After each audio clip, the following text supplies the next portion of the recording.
Hey everyone, so welcome to this ParaView Advanced short course. We have 1 hour where I will show you how to do some advanced post-processing stuff with ParaView with OpenFOAM data. There will be a small demonstration. If you have your computer, you want to try to follow along, you can, but that's not absolutely needed. I will just show them on the screen and you have access to the slides.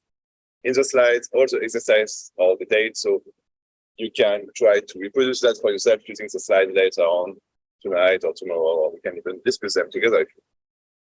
So you have access to all the resources, of course, ParaView, which can be downloaded freely. The slides, the link is in the events, and the data I will be using, which is just a motorbike, but you can download the data if you need to. Okay, let's get started. Okay, first, ParaView is developed by Kitware. So let me talk a little bit about Kitware first. So Kitware developed many open source software solutions. We have more than 300 employees worldwide. The slide is out of date. Most of the employees are basically a PhD or engineers. All we do basically at Kitware is programming stuff, and we're selling this programming time for many people for support, for development. So if you have any needs related to ParaView, BTK, CMake, which is one of our products, reach out, please. But keep using ParaView because ParaView is free and open source. So we say that ParaView is an application and an architecture for display and analysis of massive scientific data. So we'll get into specifics, of course. We say it's an application in the sense that ParaView gives you access to any features of BTK. Of course, it gives you access to advanced features. It gives you access to annotation tools. It gives you access to selection tools and to the animation panel, which are different points I will show later. There is many other features we will not show today, but that's just an example. Okay, so one of the main advanced tools that I want to show you today is a calculator, and we will see later the Python calculator. The calculator lets you create new variables inside of ParaView. Let's say you have your data, you want to compute some new results. You can just use the calculator to do that. The expression, even if it looks a bit like Python, it's not Python at all. It's just a language, a specific syntax that you have to learn to be able to use. It's running on each point or each cell to compute each point data, each cell data to compute the new data. It can be used to create new variables, but it can also be used to create new point coordinates. So you can even move around your data set with the calculator. So for example, let me show you how it works with ParaView. So here I have my ParaView. It's ParaView 5.11.1, the last realization. So I just opened the motorbike. Very easy to organize this data set. So let's say we want to, there is a new vector of the data with x, y, and z. And let's say we want to extract only the x and z component and discard completely another component. This is something you can do with the calculator. So here I use control space to open this little window. You know about it. And here I can input, I hope it's not too small for you. I can input the expression that will be evaluated for each point. So here I will put the name of the results, and I will be using I have quick access to different scalars and vectors. So here I still have x, and I will multiply that with I hat, and then I will use z and multiply that with a hat. So I'm basically discarding the y component of the data set. It's just an example, you can do many other things. And the result here contains a new array, which does contain x, y, and z, but the y is completely 0. Question? Oh, yeah. Sorry, thanks. Better like this. Okay. Okay, that's just an example of what you can do with a calculator. Okay, so this is the solution. There is another filter which is somewhat close to the calculator. It's a Python calculator. It adds the power of Python to the calculator. It's if you know the programmable filter, it's between the calculator and the programmable filter. And one other thing is that it accepts multiple inputs, which the calculator cannot accept. Basically, you can just write Python code, a one-liner Python code into your Python calculator, and you just get your results. It's based on Python and NumPy. How do you access your data in the Python calculator? You access it using inputs. Inputs refers to you have multiple inputs, input 0, input 1, and so on. And then you can access using point data, cell data, and the array name. So this is a Pythonic syntax that has been added to ParaView a few versions ago. So you can do any kind of operation, any kind of Python operations, perfectly supported. And one thing you can do with the Python calculator is comparison of datasets. As long as the dataset has the same number of points and usually the same geometry, you can just take two inputs into your Python calculator and do an actual comparison here in the subsection. By default, the Python calculator will copy the geometry of the first input into the output. And all the operations are applied point by point. So once again, it means that when you do this kind of operations, the dataset needs to have the same number of points and the same number of cells. And another limitation is that if you work distributed on multiple cores, the data needs to be distributed the same way. Okay, so let's try to use this in practice with motorbike datasets. So I will open my motorbike, it's already open, and I will compute the local winners number with this operation here. So I will just change my calculator. What's divided by newts. So here I'm still using the calculator. I will use a Python calculator to actually compare the results. Okay, here my winners number, local winners number at least. And I add a Python calculator to compute the winners number as well. Just I want to make sure the results of the calculator and the Python calculator are the same. So I will compute it in different ways and then compare the results. Here we go. I create a Python calculator. As you can see, the interface of the Python calculator is a bit different than the one from the calculator. The calculator has all this button. The Python calculator has basically nothing. You need to know what you want to type in here. But basically, you have access to all of NumPy. So if you know NumPy, you can use it. And there is also this little app that can help you. Okay, so let's try that again. I will change the name of the array.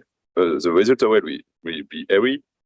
And then the operation inputs 0 dot point data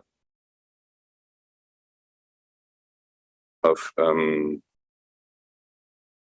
u divided by something on the net. Here I'm using the full syntax, but actually you could just write u divided by nets, it would work. But just to show you, this is a full syntax. Okay, so it's not working.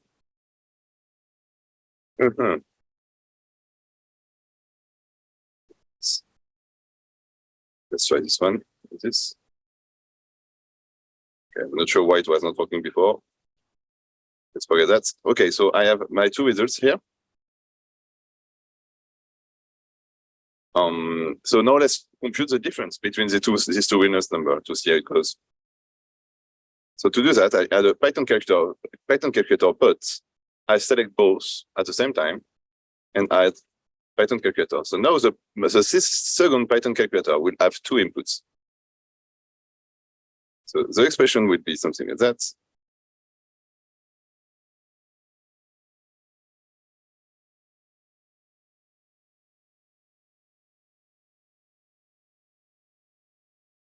So I'm subtracting the second input for the first input and storing that into results. I hope it works this time. It does. So if I take a look at results, it's actually different. That was not expected at all. Why is that? Let me check the spreadsheet view. Results. Yeah, there is indeed some difference in the way the computation are done. That's very interesting. Something to look into. But as you can see, when you have two ways to compute a variable, or you just want to compare a data set, you can compare multiple data sets. You can use a Python calculator to do that. If you have any questions during the course, oh yeah, go ahead.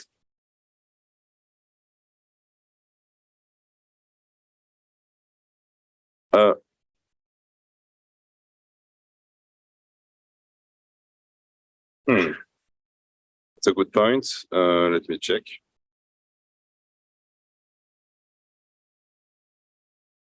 When I use U, I think it's using the magnitude, or is it a vector?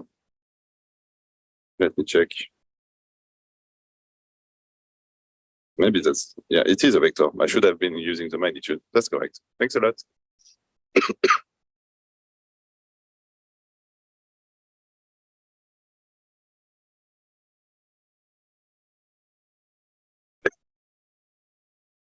Okay. So another advanced things that I like to show is annotation filters and sources. So there is many ways to annotate your results in ParaView. So let me show you different ways. So first you have the text source. It's just what it says. You write your own text and you put the position wherever you want, for example, right here. Then you have all the annotate filters. The annotate filters let you access some specific data. For example, annotate time will show the time step directly in the view. Then you have the Python annotation. Python annotation lets you generate text using Python. So the same way we've been using the Python calculator, you can just use Python annotation to generate a string and it will show up. And there is also something which is not mentioned here. It's a programmable annotation. It's much more complex. You can write your own Python script to generate something. Something that maybe you don't know is that all this text representation actually supports some kind of dedicated formatting.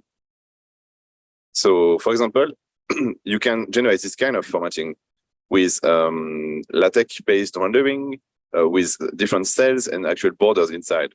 So this is done with a single text source right here. It's coming actually from the data. So it's a Python, I think that's a Python annotation. And finally, you can display a logo anywhere. So that's another source that you can use to annotate. So yeah, there is many features we're getting to that. Yes?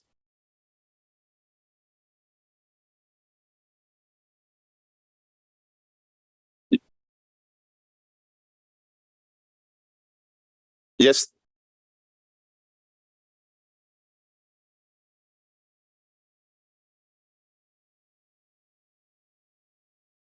Sorry, I didn't get that. Say that again. Yeah.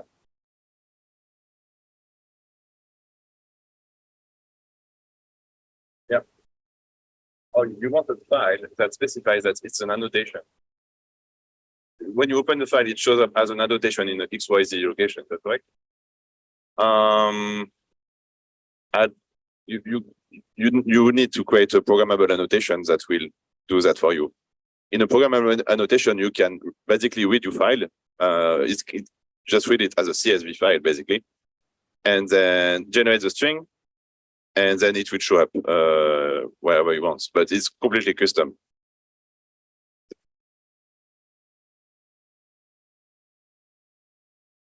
Yeah. Yeah. Yeah. And you could basically, if you create this data as an actual data, as containing actually the points and what you want to draw, right here, you could save that as a full geometry. You know what I mean? No, there is no simple solution for that. Okay, so I wanted to show you this different filter and annotation. Then we'll talk a little bit about Python scripting. Because ParaView is not only an application, but it's also an architecture, a framework. First, it's open source, BSD license, and it's cross-platform, Windows, Linux, and macOS. And everything you do in the interface is controllable using Python scripting. You can trace what you're doing using you can generate a Python script using the trace, and you can run the results in the Python shell or in the PV-Python or PV-Batch. And ParaView is way more extensible than that, because you can also write your own Python-based algorithm using the programmable filter. You can create Python plugins that will create new filters inside of ParaView, and then you can share with your colleagues. You can even create C++ plugins if you're a C++ programmer.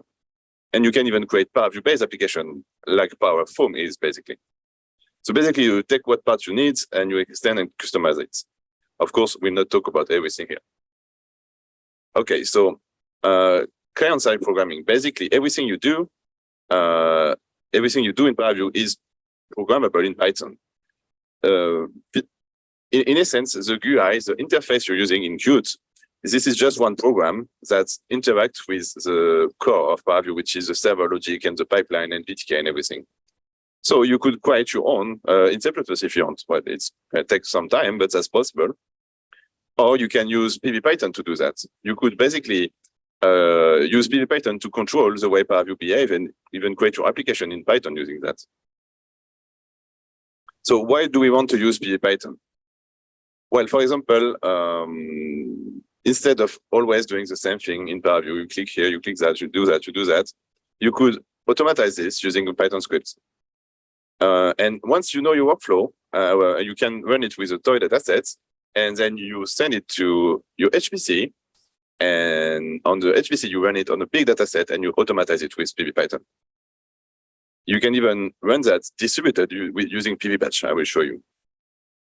So PV-Python can also be used to interface ParaView with other tools. For example, if you know ParaView Web, which is a web framework for ParaView, is actually communicating with PV-Python.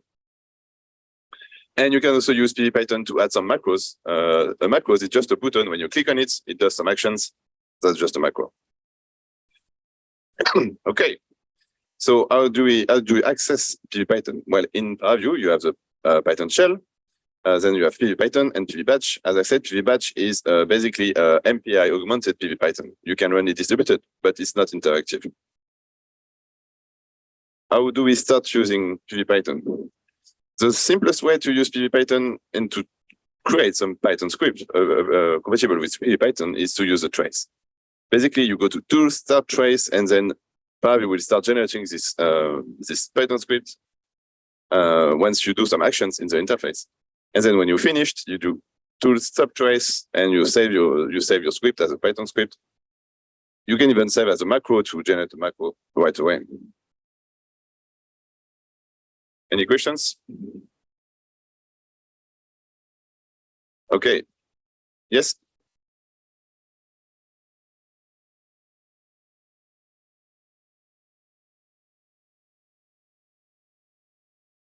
Not really, because PV-Python is about client-side programming. So it's about controlling the interface, controlling the behavior of ParaView from the clients. But it's not about, but to read the file, it's server-side. So that's why I suggested to Mark to use a programmable filter or programmable source, where you will be able to actually read the file server-side using the programmable source. So that's the difference between programmable source, which are server-side, and programmable filter as well, and PV-Python, which is client-side. Does that answer your questions? Okay. Okay, so how do we create a simple visualization with PV-Python? first you start with open data file, and then you just put the path to your file. It will select the right reader for your file and open the file. Then you call show. Show will just, it's like clicking on the eye in ParaView to show the data. And then you call render. Render will actually trigger rendering. That only matters if you're running in PyPython. If you're running in Python shell, doesn't matter. And then you also have interact. Interact will spawn a window that you will be able to interact with it directly. So yeah, it's actually super simple to use PyPython. Just in a simple script look like that. From ParaView, that's simple import star, reader, open data file, pass to the file, show, render, and you get it. You have your render. So once again, Python is the main scripting language for ParaView, and it can be used to create client-side code only. The API is really Pythonic. We try to make it as Pythonic as possible. It's not perfect, and we're still trying to improve it. There is many talk about it, so you can take a look at it. There is a full automatically generated documentation about Python trace. Okay, I think I have time for a quick demo of the Python trace. So let me show you.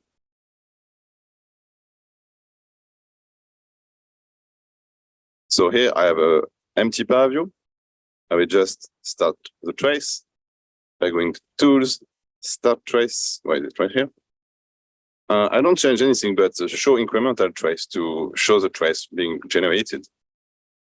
And then I go to, I'll go opening my motorbike, and as you can see, this trace is starting to work. I will press apply, and here I got that. And just for show, I will add a slice on the Y normal. Here we go.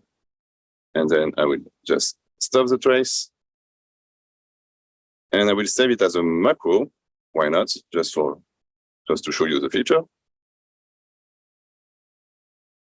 Call it Moto. I just close that, reset my ParaView, and as you can see now, I have this new button here called Moto. It was not present before. If I click on it, I just have my script is being run by ParaView. So I could even run this script with PyPython, do lots of things, but that's just a quick demo. Any questions? Yes?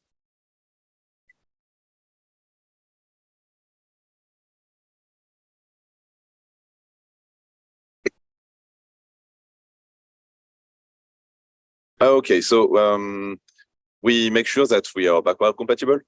So all script will work with a new version of ParaView.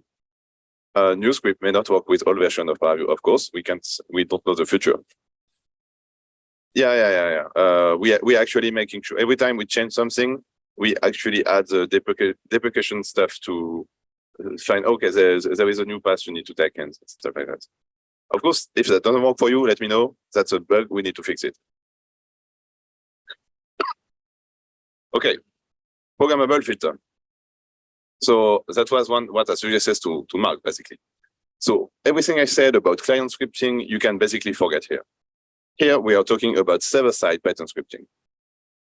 Let's say you want a filter that does something very specific, very niche to your workflow.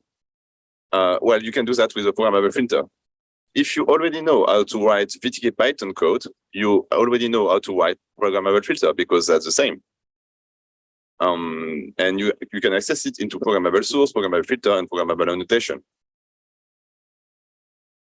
So basically what you can do is, if you know you're missing a filter, you try to design a pipeline that go as close as possible to your results, then write the programmable filter to bridge the feature gap, and then keep going with standard filter. You don't want to do everything in your filter because lots of code, lots of maintenance, no reason to do that. Try to get as close as possible with standard filter. So once again, it's a filter, it's run on the server side.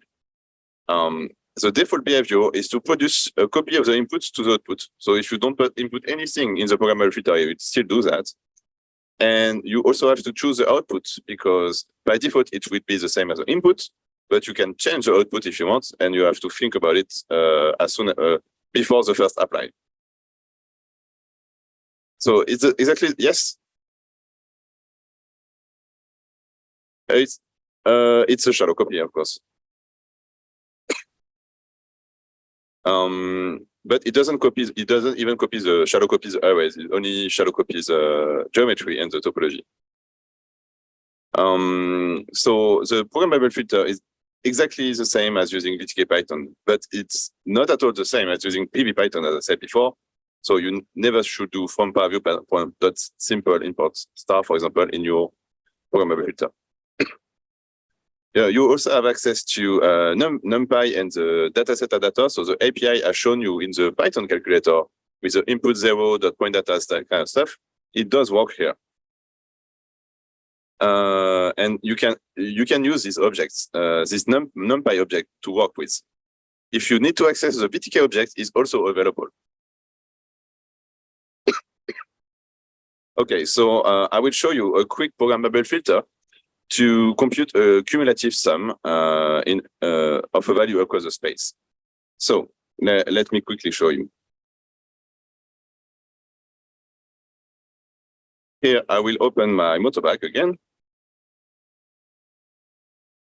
And I will position the plot of a line to go through the motorbike. Maybe something here. Here. Just some opacity to see something. Okay. That's fine. It's not at the right location. Okay. We should be able to have some interesting data at this location. Yeah, as you can see, we do have some data. I will just make sure that we are not going. We have no holes in the data. Yeah, it's better. So here we have some data, but we want to compute the cumulative sum alongside this line. And this is something that you cannot do in ParaView. It doesn't exist. This filter doesn't exist. So what you do, you create a programmable filter. Okay, so here, since I have limited time, I will just copy the solution here and show it to you.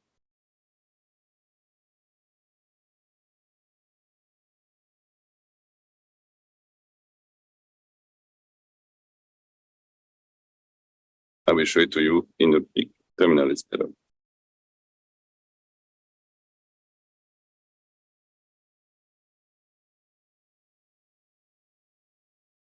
So this is how it looks, the computation for the programmable filter. I will not go into specifics, but basically here we are not using the NumPy interface. We are using the pure VTK Python interface to do the computation. But that's it. It's only 23-line code. I can just copy that into my programmable filter. Of course, if you want to write your own, you have to learn the syntax. It can be a bit hard. And here I should have my results.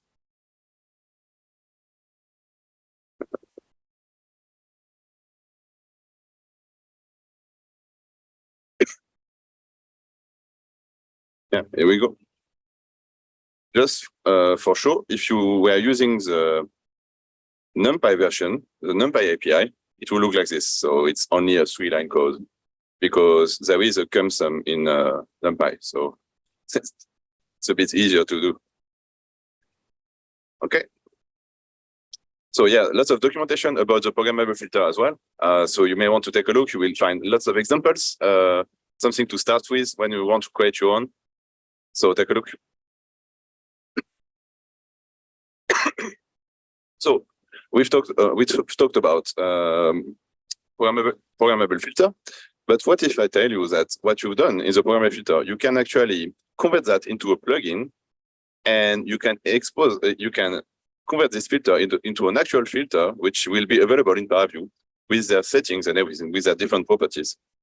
You can create a user interface for your programmable filter, basically. And this is a bit harder to do.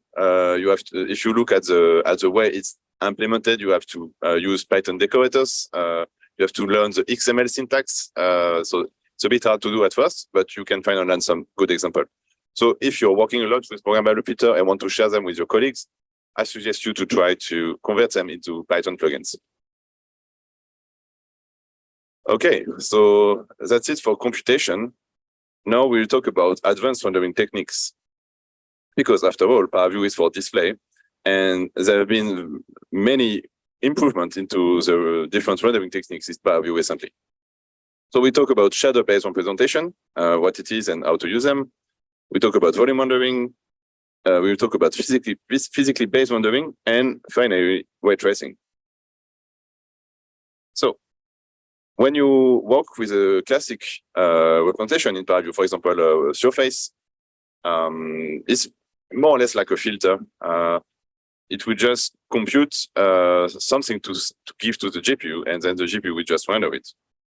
Sometimes you want to do everything on the GPU. Don't want to extract the surface. You just want to give everything to the GPU, and the GPU will take care of rendering and of course actually processing the data. For example, this is how the volume rendering works. Volume rendering, you do not extract the surface, of course. You just give the whole data set to the GPU, and the GPU is responsible to generate the volume rendering. That's great, but your GPU memory needs to be big enough to handle your data sets. So that's a trade-off. The shader-based representation are implemented using GLSL. This is a specific language. So if you want to create your own, it can be a bit hard. You have to learn OpenGL. Okay, so let me show you an example of of a shader-based representation, which you may not know about. Okay. So here, I have my motorbike. Let me clip it a bit to focus on the data we're interested into. So like this. This. This. Just focusing on the motorbike itself.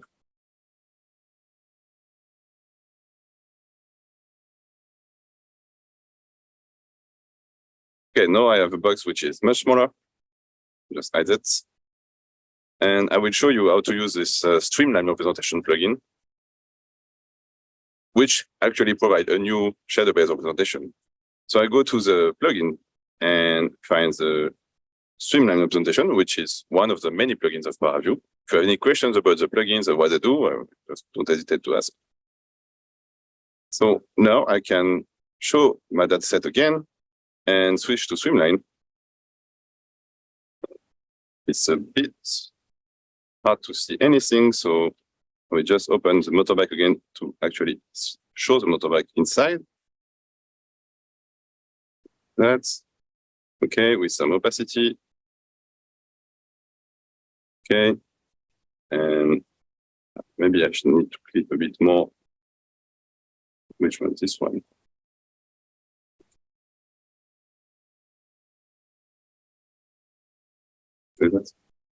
So as you can see, this streamlines here. Okay, the streamlines here. I need to decrease a bit some parameters so we can see something.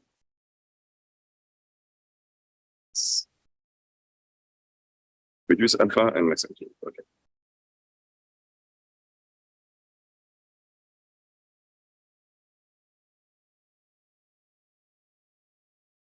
More. Okay.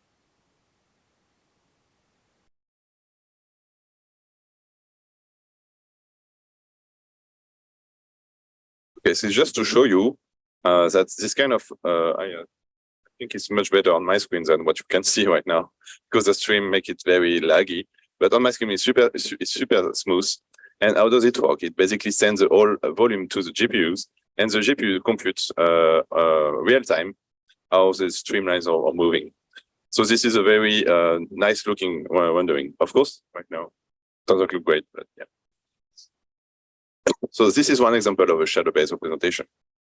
So many others, yes. Yes, but you don't want to use that because this one is more of an eye candy, but you have no control over what's going on. If you want to animate one streamline, you want to use a streamline filter that will let you generate a full streamline. And then inside using the animation tools of ParaView, you can move a point around your streamline to show an animation. This is the way you want to do that. But if you want, I can show you later if you want.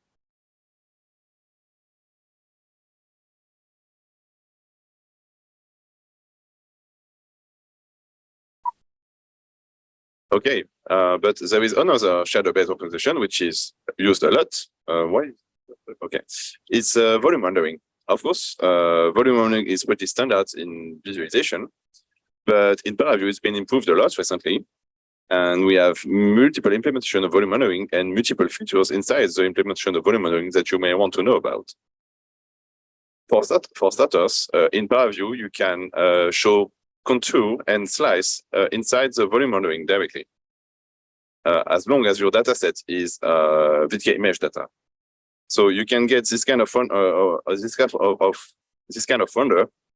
So that's nice surface, but it's full computed on GPU, so it's very, very efficient.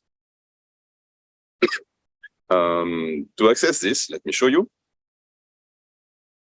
You need to first, I will just go back to surface. You need to first convert that to an image data using resample to image, and then you should be able to use volume. So here I can basically see the things inside like that. That's a volume rendering for you. But then I can switch to ISO surface here and just generate ISO surface like that. It's all done on GPU, and it's very efficient compared to creating ISO surface on the CPU. And you can do the same with slices. As you can see, I can move the slice around. Yeah, of course it's laggy right here, but it's compute on the fly real time. So yeah, to find that you have to go to blend mode. Instead of composite, you switch to ISO surface or slice. But it's only available for image data, so you need to resample to image to get it. Okay. Another interesting feature is physically based rendering. It's available in ParaView since ParaView 5.8. It's a standard lighting technique in the rendering industry, for example, in animation, in video game. Basically, it approximates the simulation of light traveling. It's also related to ray tracing, but we'll say that later.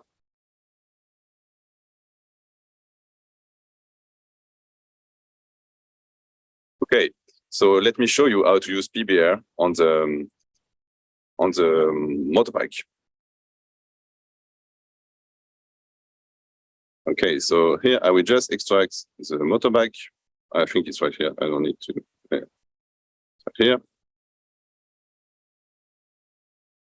Okay, and then I will separate the motor from the rider. So to do that, I will use an extract block, and I need to select. No, I will transform it to X first. Okay, that's okay.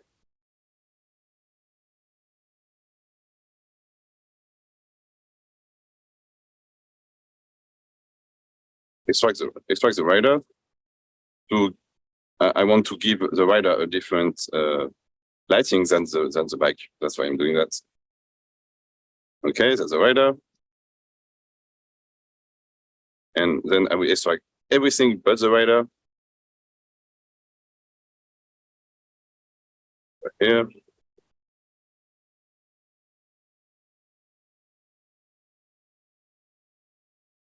That's okay. So now I have my dataset separated in two parts, and I will switch to PBR. Okay.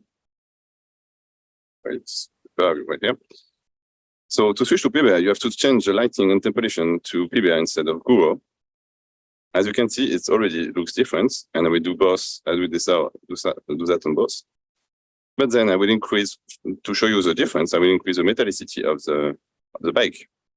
So you can get this kind of render. And as you can see, the geometry is not that clean, so it doesn't look that good, but that's the idea. And you can go much better than that. For example, because right now we are using lights from ParaView, but we could use light from an environment. So if I disable the light from ParaView and I will use a light from environment,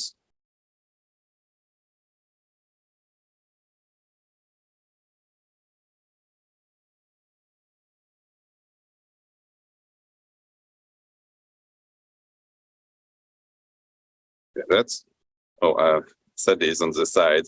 It's not going very good for him.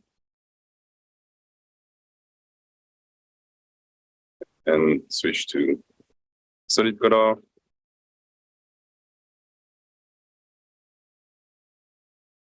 That's nothing. And play around with the different parameters. Like that. And for the motor, like that. So it's very shiny right now because this environment image is very, very luminous. But this is to show you how you could present your data if you had the time to rotate it on the side. I think I can do it though. That's okay. Yeah, you can make it look like that basically. And if you have an actual data set generated by an artist, sometimes you can have access to that. You are, of course, for OpenFOAM, you're using STLs, but sometime before the STLs, there was some GLTF file. If you download a model from an actual website, sometimes there is texture with it. So you can actually show the texture inside of ParaView and make some nice visualization, including some science into it. Okay, another feature I want to show you is ambient occlusion. Ambient occlusion is not directly related to PBR, physically based rendering, but it's kind of the same idea. It's also a standard in the rendering industry. And it makes things look so good, and it's so cheap.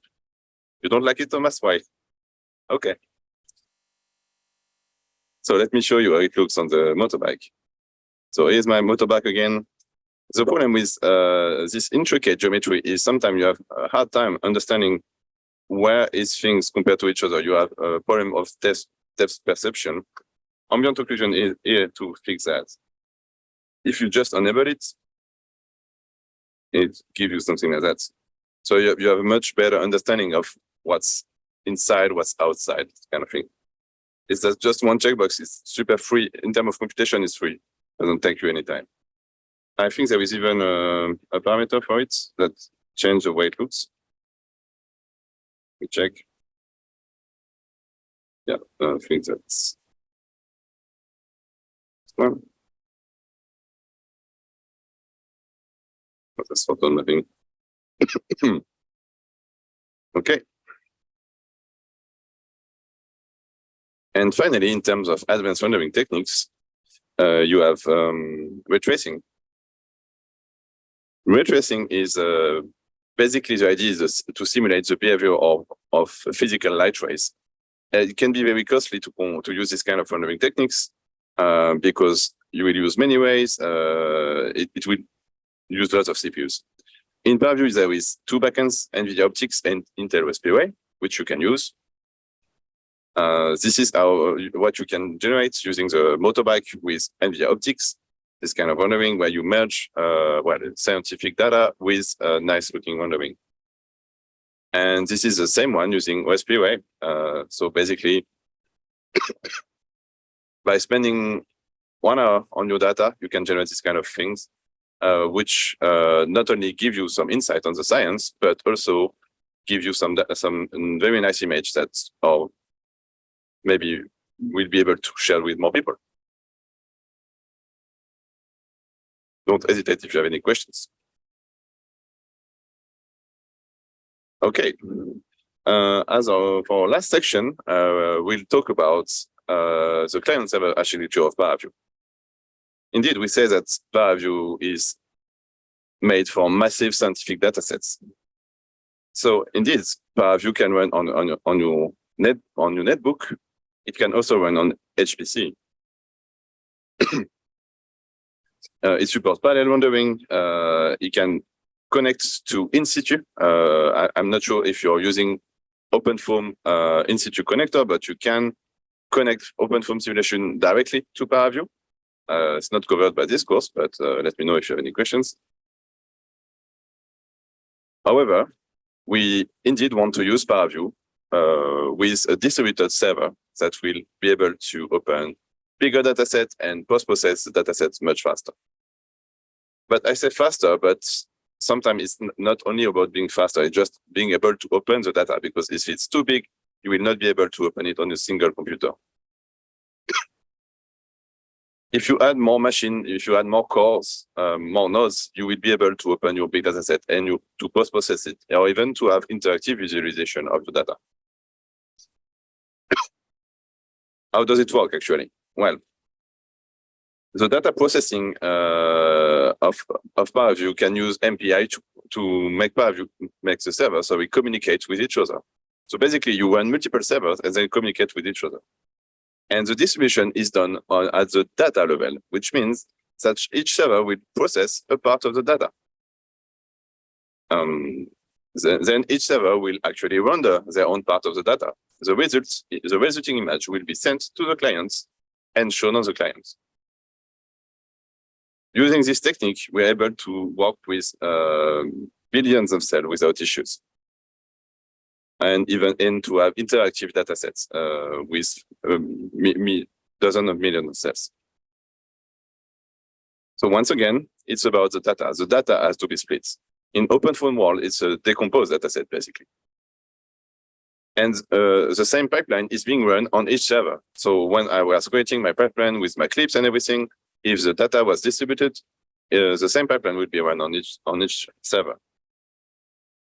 The filters inside of ParaView will use MPI to communicate if they need to, but most of them actually don't need at all to do any kind of communication. Why is that? Simple. I think I have an example after. So indeed, some filters do not need to communicate. For example, if when you compute a slice, you don't need to communicate between servers to know how the slice needs to be computed. Just a slice on the same location with the same plane on each server, the results will be put together and it will look nice. Only certain filter we need to communicate. For example, the stream tracer we need to communicate. Indeed, the stream needs to go from one domain to another domain. So this includes communication. So who's responsible for distributing the data? Basically, the top of the pipeline, the readers. If your reader is not distributing the data, for example, if you open your OpenFOAM dataset as a raw-constructed dataset, it will never be distributed. So if you're working with structured data, which is not the case for OpenFOAM dataset, it's automatic. But for unstructured grid, you need to read it decomposed, or you need to have a dataset which is already distributed. You can redistribute it though, using a redistribute dataset filter and other related filter.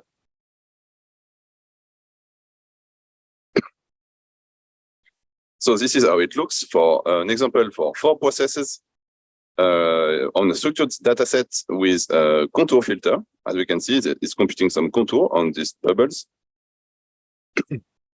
So each process will compute its part of the data and also render each part of the data, of the contours they just generated. So this is the actual image that will be sent to the client, and the client will reconstruct this image using the depth value on the images. So how do you use this client-server architecture? So there is basically 3 cases. If you download ParaView yourself, if you download ParaView from ParaView.org download, sorry, you have to use the MPI exec, MPI run, which is provided inside the release. If you are specifically on Windows, you need to make sure the Microsoft MPI is installed. It's actually told to you when you download ParaView.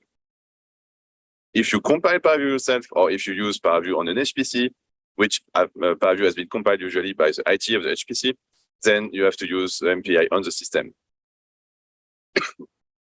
How does it look like? Well, it looks like this.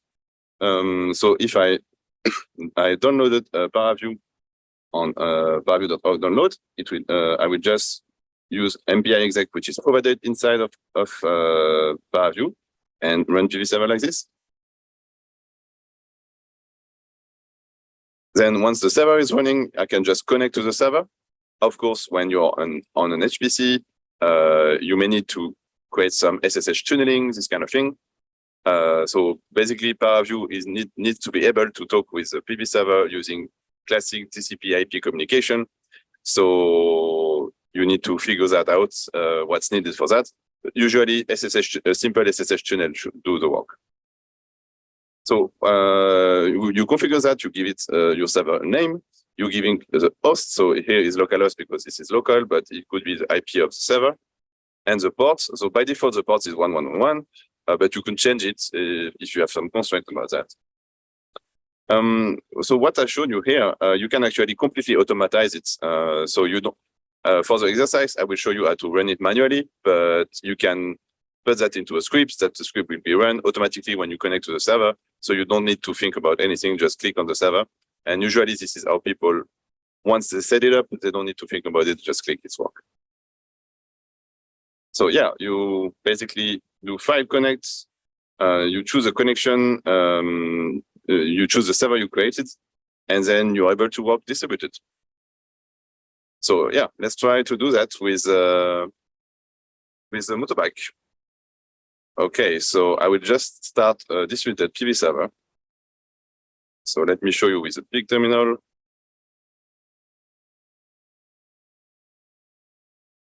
Okay. So if I go, so this is a downloaded ParaView from paraview.org/download. So here I can see that I have MPI exec. So MPI exec NP4 of my PV server. Here my PV server is running. So I just go and open ParaView from somewhere else. And I will create a server, or let's delete what I have. So here I will create a server. I give it a name.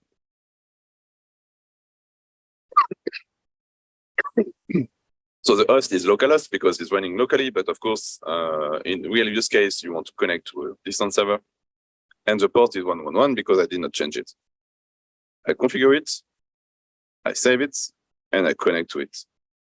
If you look at the terminal here, it says client connected, so it's good. Then you just need to wait a few seconds for the actual connection to be made into place.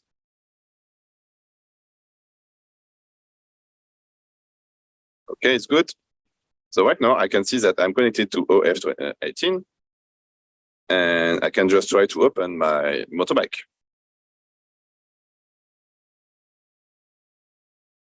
Oh no, thanks. So I will go to motorbike.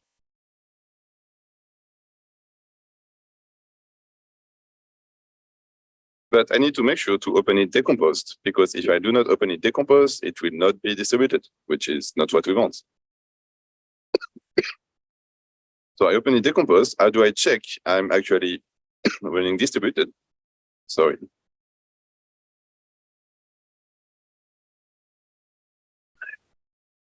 I just need to run to show the process ID. And I can clearly see that the data is distributed. Why does it look like this? Basically, it probably means that the data set has been generated on more cores than 4 cores. So when the OpenFOAM reader actually read the data, it just to say, okay, this pattern goes there and goes there and goes there, and it did not optimize for the space coherency of the dataset. But still, that's a fairly good distribution and something we can work with.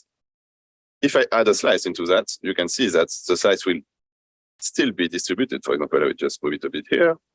So here I have my slice. Of course, there is not so much data on this because the motorbike is not really inside of it. However, I can show the process ID and we can see that the data is still distributed. And what if we want to redistribute the data? Because oh yes, question?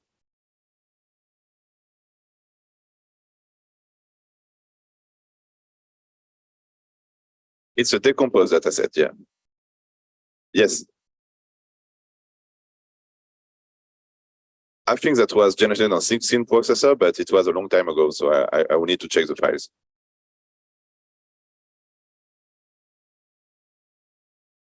What's unclear to you?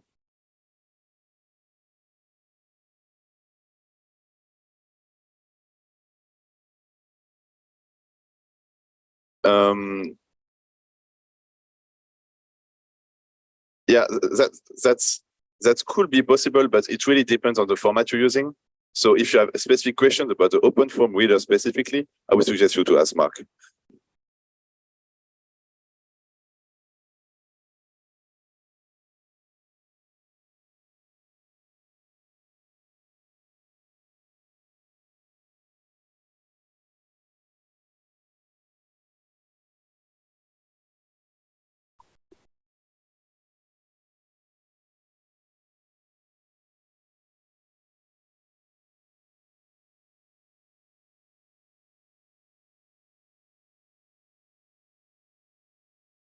Okay, I see there was another question somewhere at some point. Yes.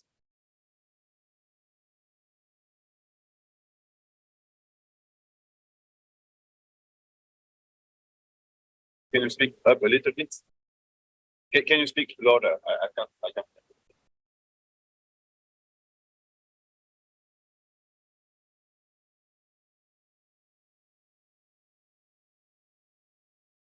That's what I was going to show. If you want to redistribute, you can, but the best way to use is with decomposed. However, if you're working on a single laptop, you don't need to run distributed at all because ParaView is multi-threaded.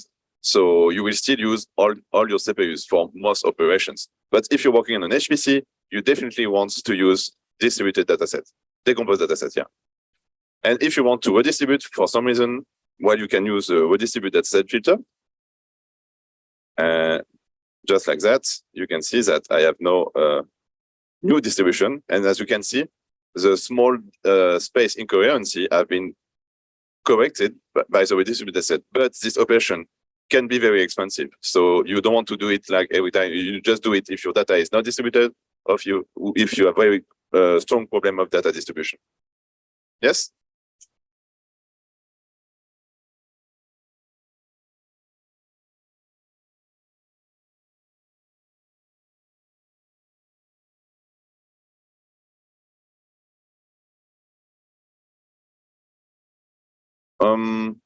I would say that there should not be any impact. That being said, for example, we do have seen some problems with ray tracing with OSParray, with distributed data. For example, on the seam on the data, you could actually see the seam of the data using ray tracing, which you're not supposed to see.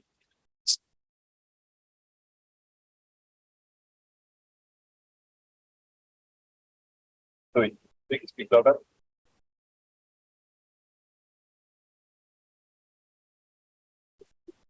Definitely, yes. Basically, everything you do in ParaView is distributed. When you're working distributed, everything you do is distributed, including the rendering. So yeah, definitely.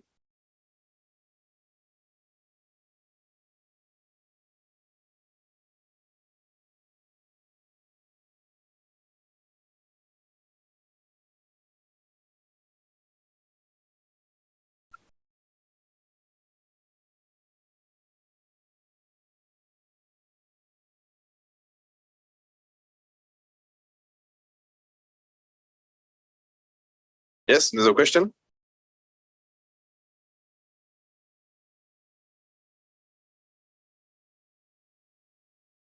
Yes. Yes, that's not a problem at all. But the way to do it depends on your actual setup on the HPC. If you have only CPUs, no GPU, no graphical environments, you need to use a specific release of ParaView, which is called OS Mesa release. The OS Mesa release will be able to do the rendering using the CPU. If you have GPUs, but no graphical environment, you want to do the EGL version of ParaView. But this is something to ask to your HPC IT.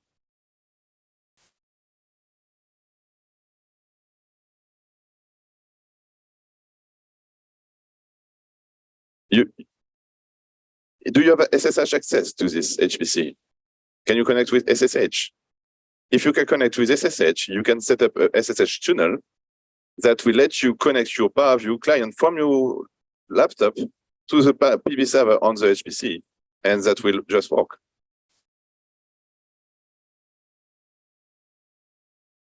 No, because if you run ParaView with the OS Mesa version, which can be downloaded, for example, let me show you. on ParaView.org/download, but of course you have to talk to your HPC IT about that. You can see ParaView server for headless machines. So machine without a graphical environment, you can see you have OS Mesa and AGL version. Sorry about that. So this version here, the OS Mesa do not require anything but a CPU, and the AGL version require only GPU but no graphical environment. Yeah, and of course AGL is faster than OS Mesa, but yeah.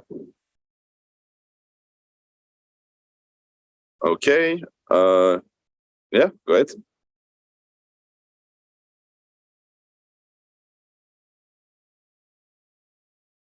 For the redistributed dataset? For the redistributed dataset, it's based on the DIY2 library. So that's all I know.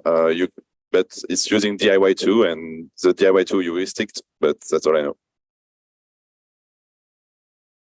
Okay, so just to conclude, if you want to go further, you have to take a look at docs.paraview.org. You will find many more information about all I've been talking about today, about anything else you may be interested into.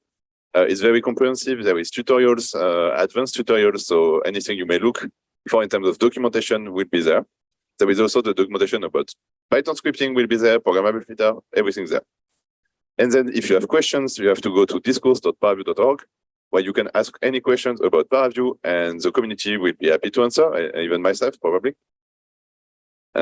Yes, to finish, I want to talk to you about the ParaView User Day, which is in September 19th. So if you want to meet other ParaView users, meet with ParaView developers, and just have a good time in Lyon, France, you're very welcome to. It's free, but you have to register. So it's free, but you have to register. Oh yeah, that's it. And if you have any questions about ParaView, just come to me during the OpenFOAM Workshop. I'm here for 4 days. So just thanks, everyone.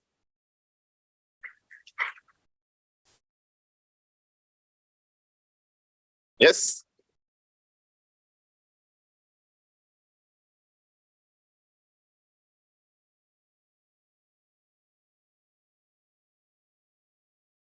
We're using the built-in OpenFOAM reader of ParaView. Yes, I do not use the plugin from ParaFOAM. Yeah, thank you, Mark. We've been trying to say that every day.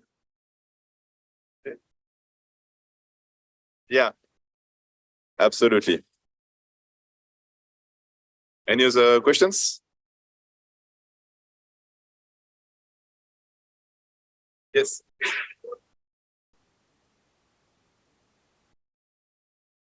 Well, Catalyst is a very generic framework. Yes, but there is already a bridge for OpenFOAM, which is a Catalyst OpenFOAM adapter, something like that. I don't think that's written by Kitwa, so I think that's maybe is it on your side, Mark?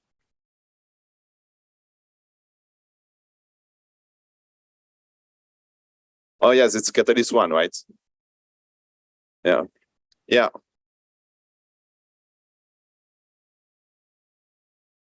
So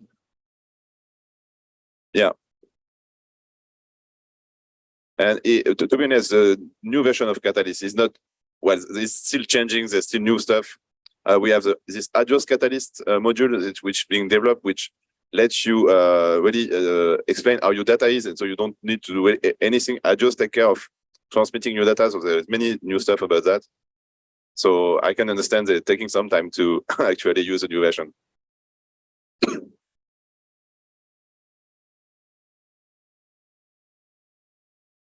Yeah.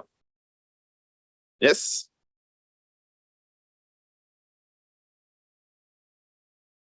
Sorry, speak louder.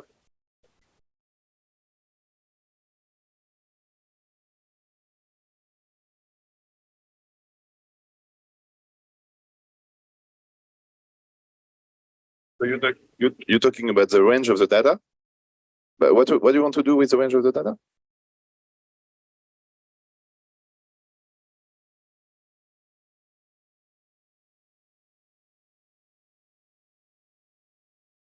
I'm not sure to follow. Sorry.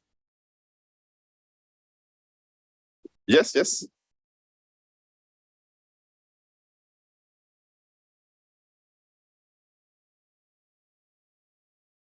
Oh yeah, you can change that easily. Oh, to be honest, we try to not to force. Well, we do choose a default when we create the feature, but then we try not to change it. But if someone wants to change a default behavior of ParaView, what they can do is just do the change they want to change, and then click on this button here, and then that's your own default, and you're happy with it. So yeah. This. Oh, wait, you 1 second. This one. It's available basically everywhere in ParaView, and when you click on it, it changes the default in the settings. So next time you load ParaView, it will behave like that. Anything else? Well, thank you everyone for coming. And if you have any questions about ParaView, I'm very much available. So yeah, do not hesitate.